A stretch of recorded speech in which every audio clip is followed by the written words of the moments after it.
Još od vremena Adama i Eve smokve su bile simbol skromnosti, znanja i obilja.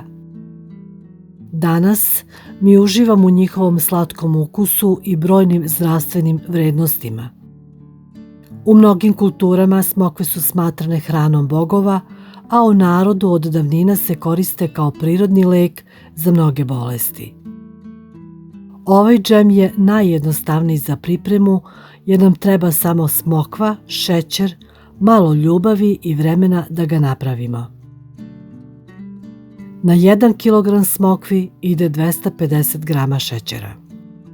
Obrati zdrave i zrele plodove smokve. Oprati ih i ocediti. Plodove smokve iseći na četvrtine i staviti u lonac. Ukoliko ne volite da u džemu ima komadića voća, onda smokve treba samlati da masa bude ujednačena.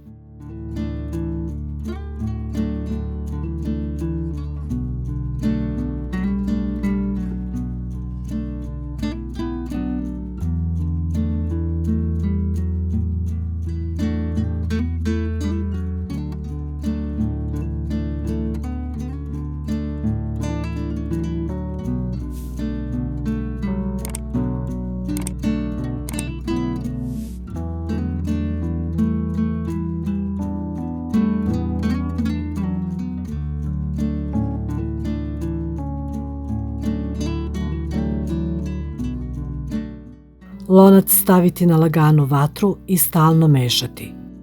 Ako imate električni mešač, onda vas ruke neće boleti. Iskoristite njega. Tokom kuvanja smokve se postepeno pretvaraju u kašu. Ako se kuva veća količina smokava, vreme kuvanja je duže. U smokve se mogu dodati začini, kao na primjer vanila, rum ili limun. Na pola kuvanja sipati šećer u voće. Na 1 kg smokvi ide 250 g šećera. Džem se kuva oko sat vremena, a ako je veća količina, džem je gotov kada na dnu lonca ostane trag od kašike.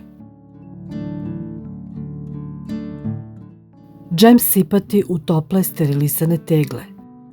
Boja džema zavisi od vrste smokvi, kao i od toga da li su smokve oljuštene ili ne. Ukoliko nemate hladnu i mračnu prostoriju za čuvanje džema, potrebno je u džem staviti konzervans. Tegle dobro zatvoriti i ostaviti da se ohlade.